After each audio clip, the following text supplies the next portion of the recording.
ঝালমুড়ি একটি মুখরোচক খাবার। শিশু, বৃদ্ধ, সমস্ত বয়স্ক মানুষের কাছেই এটি অত্যন্ত সুস্বাদু। আর এই খাবারটি সবার কাছে পৌঁছে দিচ্ছেন রাজবাড়ির বালিয়াকান্দির বাচ্চু ভাই। তার মাখানো ঝালমুড়ি অত্যন্ত সুস্বাদু। বাচ্চু ভাইয়ের ঝালমুড়ি যে খেয়েছেন সেই বুঝতে পারবেন কতটা মুখরোচক তার এই খাবার।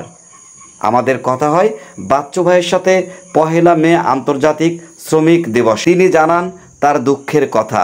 একদিন যদি তিনি ঝালমুড়ি বিক্রি না করেন তাহলে সেদিন তার পরিবারের সদস্যদের মুখে ভাত জোটে না। তাই তো তিনি সকাল থেকে সন্ধ্যা পর্যন্ত বালিয়াকান্দির বিভিন্ন শহরে ঘুরে ঝালমুড়ি বিক্রি করেন। ঝালমুড়ি মাখাচ্ছেন আমাদের বাচ্চু ভাই। রাষ্ট্র এবং সমাজ এই সকল মানুষের পাশে এসে যদি দাঁড়াই, সবাই সবার প্রতি যদি আমরা সহযোগিতার, সহমর্মিতার হাত বাড়িয়ে দেই, তাহলে হয়তো আজকের যে দিবস ১লা মে দিবস, আন্তর্জাতিক শ্রমিক দিবস, সেটি সফল হবে, সার্থক হবে।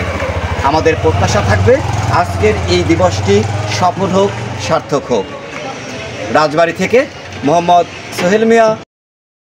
দর্শক, যারা বাচ্চু ভাইয়ের ঝালমুড়ি খেতে চান তারা চলে আসতে পারেন বালিয়াকান্দির যে কোনো জায়গায়, যে কোনো সময়ে। আমার এই ভিডিওটি যদি ভালো লাগে তাহলে লাইক দিয়ে শেয়ার করে এবং কমেন্টে জানাবেন। সবাই আমার এই পেজের সাথেই থাকবেন। সবাই ভালো থাকবেন, সুস্থ থাকবেন, এই প্রত্যাশা করছি।